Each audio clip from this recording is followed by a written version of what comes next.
চার ইমামের এক ইমাম ইমামে আজম আবু হানিফা রাহমাতুল্লাহ আলাইহি হুজুর আমার ইন্তেকাল হয়ে গেলেন। হুজুরের লাশকে খাটিয়ায় করে নিয়ে যায়। বুড়িমা বলে, ও ইমামে আজম বলো তো দেখি তোমার দাড়ির দাম বেশি না?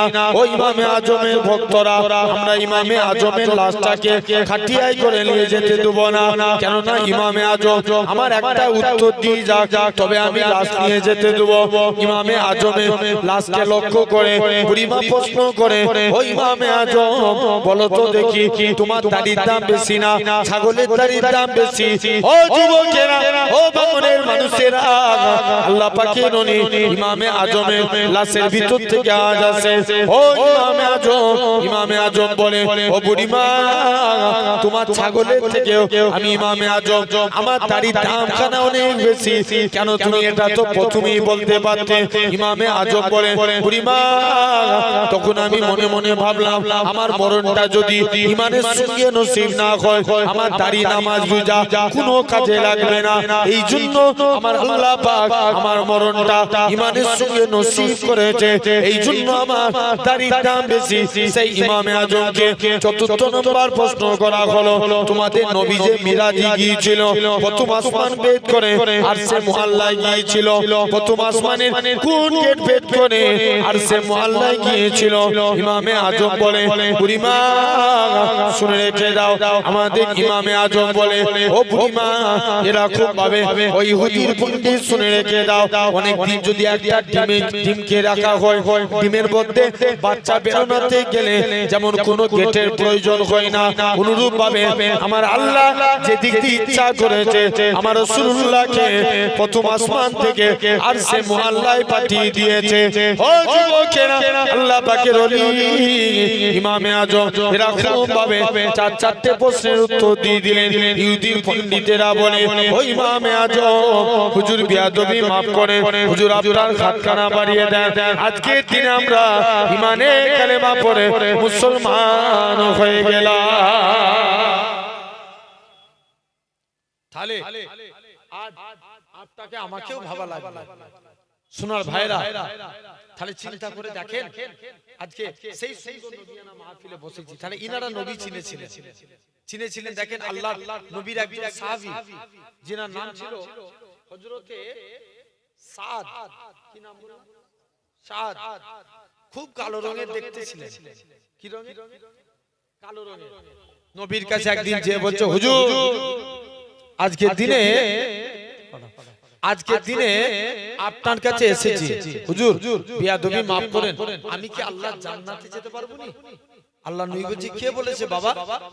তুমি যদি ঈমান নিয়ে মরতে পারো অবশ্যই তুমি আল্লাহর জান্নাতি হবে। জোরে বলবে না? ভাই মরতে গেলে ঈমান হালতে মরতে হবে, বলেন ইনশাআল্লাহ, ঠিক কি না? আসেন আমি একটু পরে আলোচনা করছি। আসেন হযরতে সাদ খুব কালো রঙের দেখতে বলে কেউ তাকে যেখানে বিয়ের প্রস্তাব দেয় কেউ বিয়ে করতে চায় না। নবীর কাছে মন খারাপ, হুজুর কালো বলে ওই জন্য ভেবেছি হয়তো জান্নাতেও যেতে পারবো না, কেউ আমাকে বিয়ে করতে চাই না। তো আল্লাহ নবী বলছে এই ব্যাপার, নবী একটা চিঠি লিখে দিলেন। আমি এটা পড়েছিলাম তানবিয়াহুল গাফিলিন কিতাব থেকে, এই হাদিস শরীফ জেনে রেখে দেন। আপনার হযরতে সাদ চিঠিটা নিয়ে অমুক জায়গায় একজনের বাড়িতে চলে যাও। মেয়ের বাড়িতে গেলে ইসলামী শরিয়াতের নিয়ম, কারো বাড়িতে গেলে তিনবার হযরতে সাদ যে তিনবার সালাম দেয়, আসসালামু আলাইকুম, সালামের উত্তর আসে, সাদ জবাব দিচ্ছে, কি ব্যাপার? মেয়ের বাবা বলছে, কি ব্যাপার হুজুর? আল্লাহ নবী পাঠিয়েছে, আপনাদের কন্যার সঙ্গে আল্লাহ নবী আমার বিবাহ দিয়েছে। মেয়ের বাপ বলছে, মাথা খারাপ, তুমি এত কালো কুৎসিত লোক, তোমার সঙ্গে আমার মেয়ের বিয়ে দেব? ইম্পসিবল, ইমানা যাবে না, পালাও। হযরতে সাদ কে তাড়িয়ে দিয়েছে। মনটা খারাপ, মন খারাপ করে নবীর দরবারে এসে হাজির। মেয়েটা এখন জিজ্ঞেস করছে, আব্বা ওই কালো রঙের ব্যক্তিটা কি জন্য এসেছিল? মেয়ের বাপ তখন বলে, মারে ওই কালো রঙের ব্যক্তিটা তোমাকে বিয়ে করতে এসেছে, ওকে নাকি আল্লাহ নবী পাঠিয়েছে। মেয়ে তখন বলে আব্বা যে বিয়েতে আল্লাহ এবং তার রাসূল রাজি আমি মেয়েও সে বিয়েতে রাজি। মেয়ে যখন এই কথা বলে দিয়েছে এখন মেয়ে বলছে যাও চলে গেছে। মেয়ের বাপ এখন বলছে আব্বা যে বিয়েতে আল্লাহ এবং তার রাসূল রাজি আমি মেয়েও তো সে বিয়েতে রাজি। মেয়ের বাপ আস্তে আস্তে করে এখন নবীর দরবারে এসে হাজির। হুজুর বিয়াদবি maaf করেন, আমি বুঝতে পারিনি সাদকে তাড়িয়ে দিয়েছি। হুজুর আজকের দিনে আপনার সাদের সঙ্গে আমার কন্যার বিবাহ দিয়ে দিলাম। জোরে বললেন না? আল্লাহ নবী বিয়েতে দিনমোহর ধার্য হয় না? সাদের বিয়েতে 400 দিরহাম মোহর ধার্য হলো। 400 দিরহাম। হযরতে সাদ মনে মনে চিন্তা করছে ইয়া রাসূলুল্লাহ হাবিবাল্লাহ হুজুর বিয়াদবি maaf করেন, হুজুর আজকের দিনে আপনার কাছে এসেছি, হুজুর বিয়াদবি maaf করেন, আপনার সাদকে আমি তাড়িয়ে দিয়েছি। হুজুর যান। সাদ বলছে হুজুর আমি তো বিয়ে করব কিন্তু দিন মোহর আদায় করব, আমার কাছে আদায় করার মতন টাকা নাই, কি করব? আল্লাহ নবী বলছে এই ব্যাপার চলে যাও আমার জুন্নুরাইন উসমান গানির কাছে যাও। কোন উসমান গানি? এক সাহাবী, দুইটা সমস্যা ছিল। কটা? দুইটা। মেয়ের বিয়ে দিবে, দেখবেন আমার সমাজ এলাকাতেও হয়, মেয়ের বিয়ের পরে মেয়েরা হাতে চুড়ি পরে না, কথা বলে। আরবের সিস্টেম দেখবেন যারা বিধবা নারী হাতে চুড়ি পরে, কথা কয় না। নাক ছাবি কি করে দেয়? খুলে দেয়, ফেলে দেয়। স্বামী মরে যাওয়ার সাথে সাথে তাদের হাত থেকে চুড়ি ভেঙে দেয়া হয়। তো আরবের সিস্টেম ছিল যারা বিধবা নারী তারা গায়ে আতর মাখতে পারবে না, আতর মাখতে পারবে না। আর রাসূলুল্লাহ আব্বা আব্দুল্লাহ ইন্তেকাল হয়েছে। আব্দুল মুত্তালিব খবর পাচ্ছে আমিনার শরীর দিয়ে এমন খুশবু বেরোয় গোটা মক্কার জমিনে ছড়িয়ে যায়। জোরে বলবে না? আরেকটু জোরে বলো।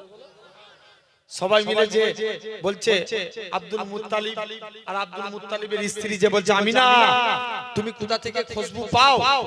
আমিনা বলে আব্বা এটা আমার খুশবু না, আমার পেটেরটা খুশবু। আমি আমিনা যখন বাড়ি থেকে বের হই আকাশের মেঘগুলো ছায়া করে নিয়ে যায়। আমি আমিনা যখন গরম মরুভূমির উপরে পা রাখি আব্বা আমার পা রাখতে দেরি বালি ঠান্ডা হতে দেরি হয় না। আমি আমিনা যখন পাথরের উপরে পা রাখি পা রাখতে দেরি পাথর ঠান্ডা হতে দেরি হয় না। আমি আমিনা কুয়ার কাছে চলে যাই, কুয়ার পানি থাকে নিচয়, আমি আমিনা যাওয়ার সাথে সাথে অটোমেটিক কুয়ার পানি উপরে উঠে যায়। মক্কার মেয়েরা বলে আমিনা তুই কুয়ার কাছে চলে যাস না, চলে গেলে কুয়ার পানি নিচয় নেমে চলে যাবে। আব্বা শুধু তাই নয়, যেদিন থেকে আমার পেটে বাচ্চা আসে ঘরের দেয়ালগুলো আমায় সালাম দেয়, মা আমিনা তুঝে সালাম। জোরে বলে। আরবের সিস্টেম বিধবা নারীরা আতর মাখতো, আর আমার এলাকার সিস্টেম বিবাহ এই আতর মাখতে পারতো না, আর বিবাহিত নারীরা আতর মাখতো। আমার এলাকাতেও সিস্টেম বিবাহিত নারীরা হাতে কি করে চুড়ি পরে। এখন মেয়ের বিয়ে দিবে, নবীর দরবারে এসে হুজুর আমার মেয়ের বিয়ে দিবে, একটু আতরের প্রয়োজন। আল্লাহ নবী বলছে এই ব্যাপার যাও বাড়ি থেকে একটা শিশি আনো। নবী ঘেমে গেলেন, ঘামগুলো ভরে দিয়ে বলছে যাও বাবা এগুলো নিয়ে যে তোমার মেয়ের শরীরে মাখিয়ে দাও। আর নবীর ঘামগুলো নিয়ে যে মেয়ের শরীরে মাখিয়ে দিয়েছে। মেয়ের শরীর দিয়ে মুসকে আম্বরের থেকেও বেশি খুশবু চালু হচ্ছে। জোরে বললেন না? নেক্সট দ্বিতীয় সমস্যা, হুজুর মেয়ের বিয়ে দিবে, একটু টাকা পয়সার প্রয়োজন। আল্লাহ নবী বলছে এই ব্যাপার চলে যাও আমার জুন্নুরাইন উসমান গানির কাছে যাও। উসমানের কাছে গেলেন। উসমান নবী সাহাবীকে দান চাইতে পাঠিয়েছে, যে দেখে উসমান গানি পিঁপড়ের মুখ থেকে খাবার সরাচ্ছে, পিঁপড়ার মুখ থেকে। লজ্জায় নবীর কাছে এসে হাজির। দ্বিতীয় দিন আবার গেছে, বস্তা থেকে তুলো উড়ে যায়, তুলোগুলো ধরে ধরে বস্তায় ভরে। দ্বিতীয় দিনও আবার চলে এসেছে, কি ব্যাপার হুজুর উসমানের কাছে গিয়েছিলাম, আমি রিটার্ন ফিরে এসেছি। লজ্জায় চাইতে পারে। আল্লাহ নবী বলেছেন যাও উসমানকে ডেকে নিয়ে এসো। স্বাভাবিক হুজুর এলে আমরা দোয়া চাই না? হুজুর দোয়া করবেন আল্লাহ যেন আমাদের রুজিতে বরকত দেয়। আর উসমান গানি যে নবীকে বলছে হুজুর আপনি আমার জন্য দোয়া করুন আল্লাহ যেন আমার রুজি কমিয়ে দেয়। আল্লাহ নবী বলছে উসমান তুমি কি আমল করো? বলছে হুজুর আমি যখন একটা ভাত খাই ওটা যদি জমিনায় পড়ে যায় আবার তুলে খেয়ে দিই। জোরে বলবে না? তাহলে হাদিস থেকে কি শিক্ষা পেলাম? পড়ে গেলে ওটাকে কি তুলে খেয়ে লিয়া। অনেকে বলে পড়া জিনিস খেতে নাই, আছে না? না বলে না? জেনে রেখে দেন আল্লাহ নবী বলেছিলেন উসমান কিয়ামত পর্যন্ত আল্লাহ তোমার রুজি কমাবে না। কোন উসমান গনি? যিনি নবীর দরবারে আল্লাহ নবী দ্বিতীয় দিন মানে দুবার ফিরে এসেছে, তৃতীয় দিনের দিনে সাহাবীকে উসমানের কাছে পাঠালেন। একবার যে যেই দেখো মুসলমান ঘরের ছেলে মেয়েরা আব্বারা তরুণেরা হে নবী প্রেমিকেরা আল্লাহ নবী সাহাবী যুবক ছেলে গানা দৌড়ে দৌড়ে দৌড়ে আল্লাহ নবী জামাতা হযরত উসমান গনি রাদিয়াল্লাহু তাআলা আনহু হুজুরের দরবারে চলে গেলেন। উসমান আল্লাহ নবী পাঠিয়েছে তুমি আমার মেয়ের বিয়ে দেব, তুমি আমায় কিছু দান করো। উসমান গনি বলে সাহাবী চলে যাও, অমুক জায়গায় আমার উট বুঝাই করে মাল এসেছে, তোমার যেটা মনে হবে সেটা তুমি নিয়ে নাও। ও যুবকেরা আল্লাহ পাকের হযরত উসমান গনি ম্যানেজারের কাছে চলে গেলেন। ম্যানেজার তুমি একে কি কথা শোনালে? ম্যানেজারের মন কাছে গেলেন, যে উটটার মধ্যে বেশি মাল ছিল ওই উটখানা ধরেছে। ম্যানেজার বলে উসমান তুমি একে কি কথা শোনালে? একে নাকি আল্লাহ নবী পাঠিয়েছে। আমি উসমান যদি আজকের দিনেতে আমি উসমান গনি ম্যানেজারের কাছে চলে গেলাম, এরকম ভাবে আস্তে আস্তে করে ম্যানেজার যদি বলে দেয় উসমান আমি আজকে দিতে পারবো না, উসমান গনি ম্যানেজারের কাছে চলে গেলেন। ম্যানেজার কি কথা শোনাও? একে নাকি আল্লাহ নবী পাঠিয়েছে। রাসূলুল্লাহ যদি আমি উসমানকে বলে দিত ও বাবা উসমান তুমি অমুকের বাড়িতে দানখানা পৌঁছে দাও, আমি উসমান গনি গোলাম হয়ে তার বাড়িতে পৌঁছে দিতাম। যাও এখন সাদকে বললেন যাও আমার জুনুরাইন উসমান গনির কাছে যাও, আমার আলীর কাছে যাও, আমার আব্দুল্লাহ বিন আউফের কাছে যাও। তিনজনের কাছে গেলেন, 200 দিরহাম করে 600 দিরহাম টাকা দিলেন। দিনমোহর কত হয়েছিল? 400 টাকা পেল কত? 600। এখন 600 দিরহাম টাকা নিয়ে মদিনার বাজারে চলে গেছে কেনাকাটা করতে। নবী বলছে যাও তোমার স্ত্রীর বাসরাতের কেনাকাটা করবে, যাও স্ত্রীর বাসরাতের কেনাকাটা করবে। কে জানে একজন জিহাদ ঘোষণাকারী ঘোষণা করছে কে আছো চলো ইসলামের স্বার্থে, আল্লাহর স্বার্থে, কুরআনের স্বার্থে, দ্বীনের স্বার্থে জিহাদের ময়দানে চলো। সবাই মিলে আস্তে আস্তে করে জিহাদের ময়দানে চলে গেল। বলছে সাদ স্ত্রী মনে মনে করছে আল্লাহ আমার কাছে আমার নবী আগে না স্ত্রী আগে? নবী আগে। এই যে আমি পূর্বে একটা হাদিস বললাম লা ইউমিনু আহাদুকুম, তোমরা ততক্ষণ পর্যন্ত প্রকৃত মুমিন হতে পারবে না হাত্তা আকুনা আহাব্বা ইলাইহি, যতক্ষণ পর্যন্ত আমি তোমাদের কাছে ফেভারিট না হই, প্রিয় না হই, মিউ ওয়ালিদিহি তোমাদের মা-বাপ, ওয়া ওয়ালাদিহি তোমাদের সন্তান সন্ততি, ওয়ান নাস আজমাইন সর্বাপেক্ষা আমি নবী যদি প্রিয় না হই তোমরা প্রকৃত মুমিন হতে পারবে না। এখন চলে গেলেন, যাই যে বলছে আমার কাছে তো আমার স্ত্রীর থেকে আমার নবী আগে। স্ত্রীর বাসরাতের কেনাকাটা বাদ দিয়ে যুদ্ধের সরঞ্জাম কিনতে লাগলেন, জিহাদের ময়দানে চলে গেলেন। কালো পাছা দেখে নবী চিনতে পেরে গেল, বাবা তুমি কি সাদ? জি ইয়া রাসূলুল্লাহ আমি সাদ। বাবা তুমি স্ত্রীর বাসরাতে যাও না? বলছে হুজুর কি বলবো, আপনার প্রেমে আপনার মহব্বতে আল্লাহকে খুশি করার জন্য আমি জিহাদের ময়দানে চলে এসেছি। আর একটু জোরে বলো, জিহাদের ময়দানে চলে এসেছি। আল্লাহ নবী বলছে এই ব্যাপার, যাও। হযরতে আল্লাহ নবীর সাহাবী হযরতে সাদ রাদিয়াল্লাহু তাআলা আনহু তিনি কি করলেন, আস্তে আস্তে করে দৌড়ে দৌড়ে চলে গেলেন। বলছে যাই আজকের দিনে দেখি আল্লাহ নবীর সাহাবী সাদ জিহাদের ময়দানে যুদ্ধ করতে করতে শহীদ হয়ে ইন্তেকাল হয়ে গেলেন। নবী দোয়া চাইলেন, আল্লাহ আমার সাদের মনের আশাকে পূর্ণ করো। দাফনস্থ করলেন। নবী একবার কবরের দিকে তাকিয়ে কাঁদছেন, আবার লজ্জার সহিত মুখটাকে ঘুরিয়ে ফেললেন।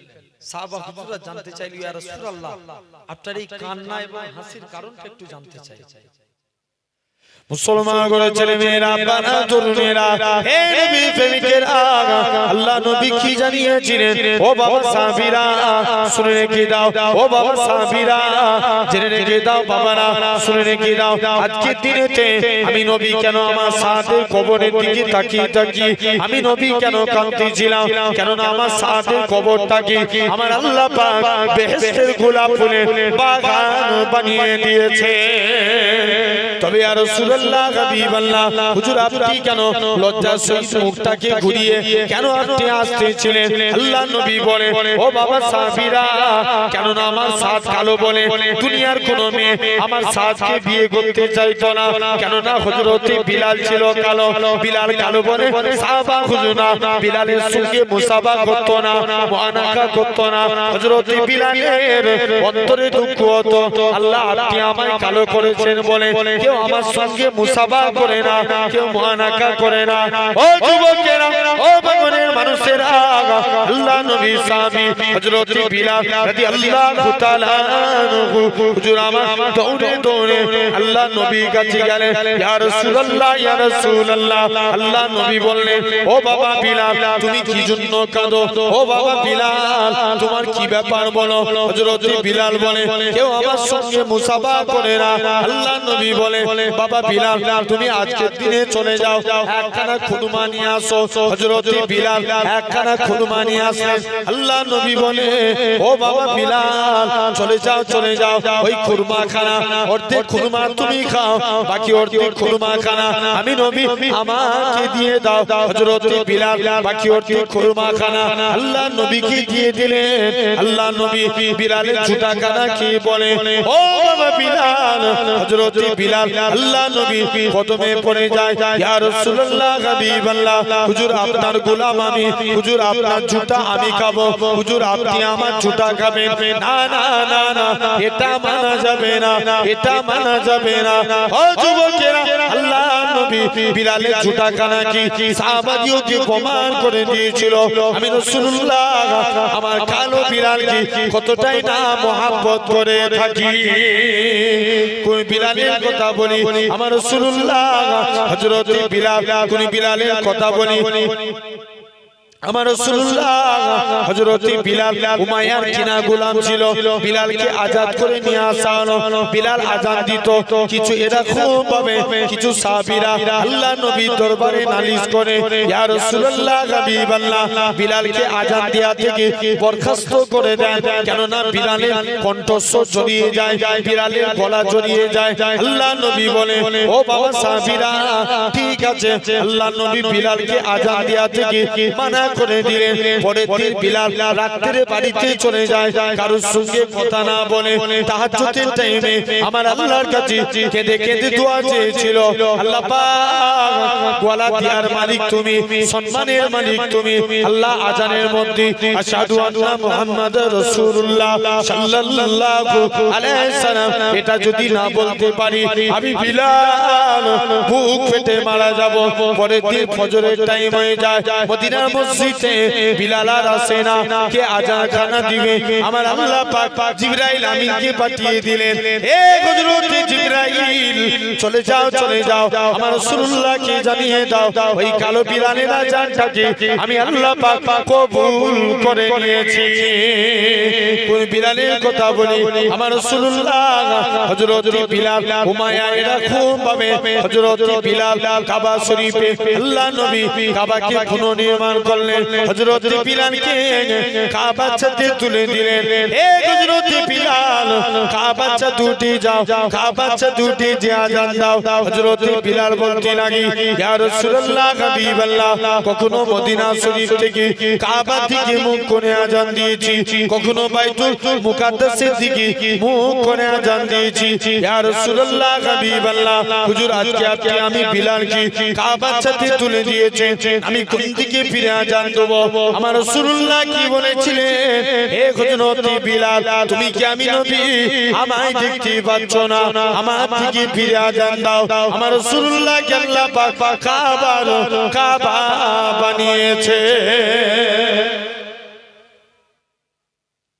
আল্লাহ নবী বলছে বাবা আমি নবী কেন লজ্জার সহিত মুখটাকে ঘুরিয়ে নিয়েছিলাম কেন না আমার সাদ কালো বলে কোনো মেয়ে তাকে বিয়ে করতে চাইতো না কিন্তু আল্লাহ আমার সাদের কবরে অগণিত হুর নাজিল করে দিয়েছে ও কি মহব্বত দেখেন তাহলে আমরা নবীকে এই ধরনের ভালোবাসবো বলেন ইনশাআল্লাহ জোর করে আসেন তাহলে আমরা যদি দিনে একটা সুন্নত মানি বছরে কত 12টা মাসে দিনে একটা মানলে বছরে 12টা হবে 365 আর মাসে একটা মানলে বছরে 12টা জেনে রেখে দেন মাসে একটা করে মানে আমরা দেখবেন অনেকে ভাত খায় না কথা বলেন হ্যাঁ কি না যখন ভাত খাবেন মাকে ডেকে বলবেন মা আমাকে দস্তরখান বিছিয়ে দাও না আমি ভাত খাবো না যাদের বিয়ে হয়ে গেছে স্ত্রীকে ডেকে বলবেন স্ত্রী আমাকে দস্তরখান বিছিয়ে দাও না আমি ভাত খাবো না জানবেন এই দস্তরখান বিছিয়ে ভাত খাওয়া নবী পাকের সুন্নাত জোরে বলবেন না কি বিছিয়ে খাওয়া দস্তরখানা বিছিয়ে জেনে রেখে দেন তাহলে আজ আপনাকেও ভাবতে হবে হযরতে আনাস আল্লাহর নবীর একদিন কিছু খেয়ে আনাসের দস্তরখানে কিছু খেয়ে হাত মুছেছে কার দস্তরখানে আনাসের দস্তরখানে আল্লাহর নবী বলছে বাবা আনাস তুমি আমি নবী আমার কাছে কিছু চাইবে না হুজুর মন চাই কিন্তু চাইবে না কেন রে হুজুর আমার মা নিষেধ করেছে দৌড়ে দৌড়ে মায়ের কাছে গেলেন মা নবী তো কিছু চাইতে বলছে নবীর কাছে কি চাইবো মা বলে বাবা চাইতে যদি হয় মুস্তাফা নবীর কাছে দিয়ে আল্লাহ জান্নাতে ডান দিকের জায়গাটা চেয়েছে আর একটু জোরে বলা গেল না মা ডান দিকটা না পেলে বাম দিকটা নিবে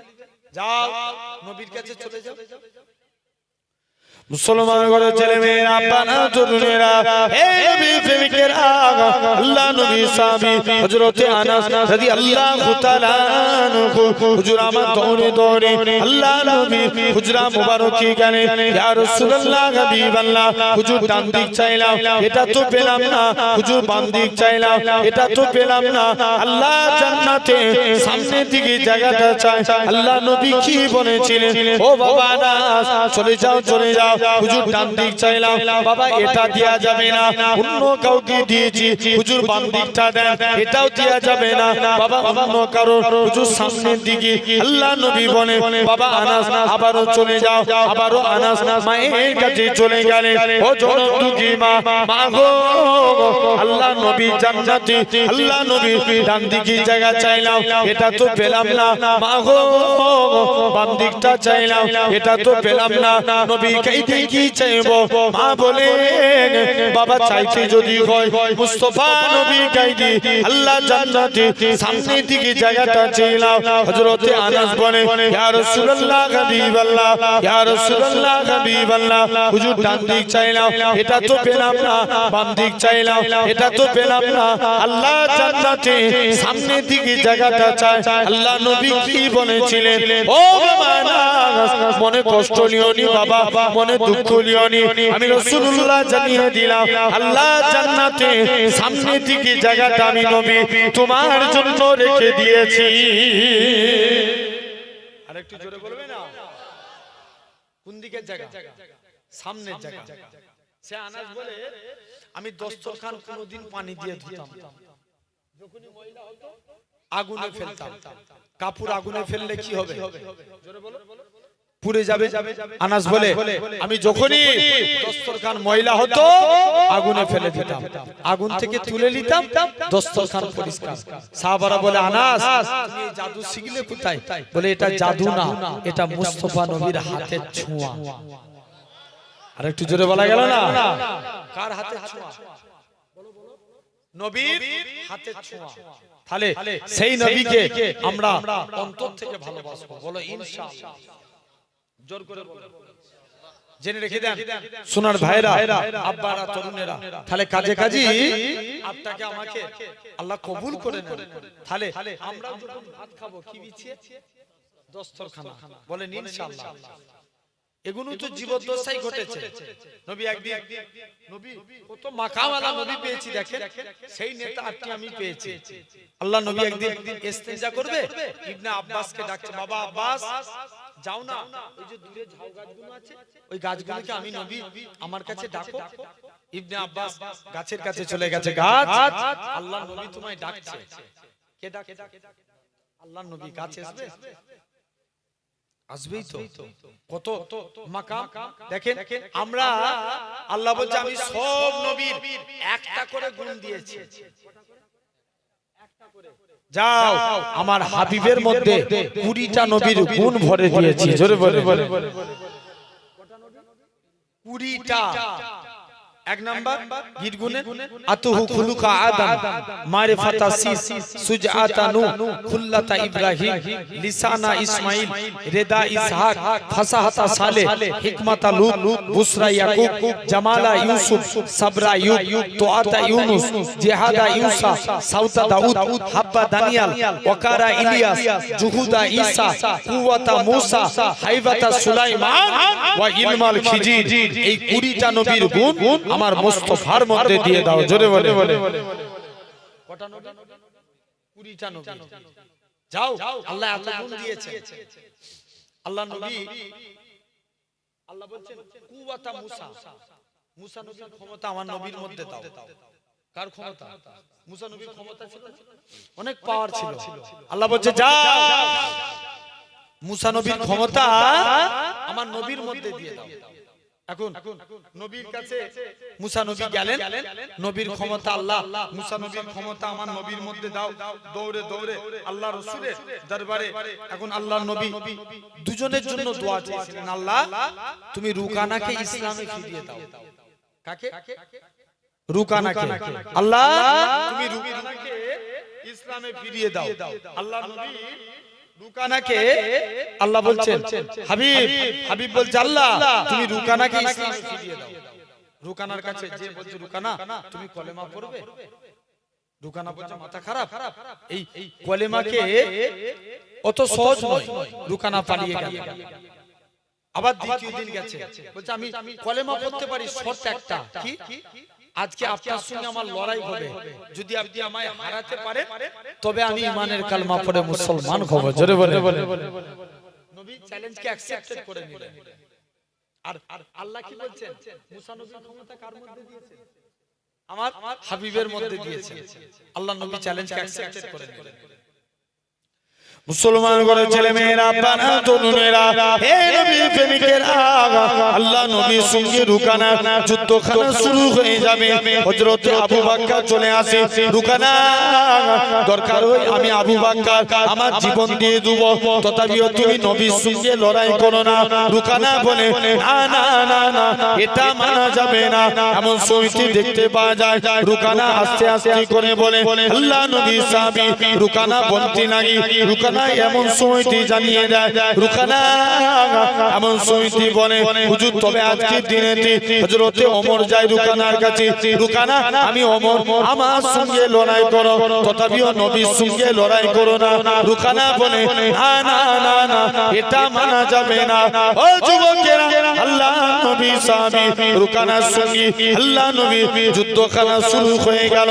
আল্লাহ নবী একবার নয়, দুবার নয়, তিনবার রুকানাকে জমিনায় ফেলে রুকানার বুকে বসে পড়েছিলেন। আরো জোরে বলে আল্লাহ নবী বলে রুকানা এবার তুমি কলেমা পড়ে নাও। রুকানা বলে না না না না, দূরে যে গাছটা আছে ওই গাছটাকে আমার কাছে আনা লাগবে। আল্লাহ নবী বলে রুকানা তুমি গাছের কাছে যাও, গাছকে যে আমি নবী আমার কথা বলো। রুকানা গাছের কাছে যায়, এ গাছ সাজার তোমাকে বিশ্ব নবী ডাকে। প্রথমবার যখনই বলে গাছের পাতাগুলো নাড়া দেয়, দ্বিতীয়বার বলে এ গাছ সাজার তোমাকে আল্লাহ নবী ডাকে। দ্বিতীয়বার যখনই বলে গাছের ডালগুলো নাড়া দেয়, তৃতীয়বার বলে যাকে না সৃষ্টি করলে আল্লাহ পাক কুল কায়নাত সৃষ্টি করতেন না সেই নবী তোমাকে ডাকি ওই গাছখানা মাটি পাক করে আমার রাসূলুল্লাহর কদমে হাজির হয়ে যায় রুকানাকে আল্লাহ নবী বলে রুকানা এবার তুমি মুসলমান হয়ে যাও রুকানা বলে না না না না এটা মানা যাবে না এটা মানা যাবে না আগে গাছটাকে নিজের জায়গায় পাঠা গাছ আবার নিজের জায়গায় চলে গেল আল্লাহ নবী বলে রুকানা এবার তুমি মুসলমান হয়ে যাও রুকানা বলে ইয়া রাসূলুল্লাহ হাবিবাল্লাহ ইয়া রাসূলুল্লাহ হাবিবাল্লাহ হুজুর আপনার হাতখানা বানিয়ে দেন আজকে দিনে আমি ঈমানে কালেমা পড়ে মুসলমান হয়ে গেলাম আরেকটু জোরে বলা গেল না যাও আজকের দিনে আমি ঈমানে কালেমা পড়ে মুসলমান হয়ে গেলাম তাহলে এরকম সব গুণ এগুলো জীবদ্দশায় ঘটেছে আল্লাহ নবীর ইন্তেকালের পরে দেখেন মদিনা মুনাওয়ারার এক ইমাম ছিল নাম আসেম রাহমাতুল্লাহ আলাইহি কি নাম বললাম আসেম তিনি একদিন মুখ দিয়ে কথা বলছেন খুশবু বার হচ্ছে জোরে বলো খুশবু আমাদের আমরা যদি কোনো কথা না বলি দেখবেন আমরা যদি ব্রাশ না করি মেসওয়াক না করি আমাদের মধ্যে কি বার হবে দুর্গন্ধ আসেমের মুখ দিয়ে খুশবু বার হচ্ছে সবাই মিলে যে বলছে আসেম আজকে তোমার মুখ দিয়ে এত খুশবু বের হচ্ছে কেন আসেম বলছে না আমি পরে বলবো না তোমাকে আজকেই বলা লাগবে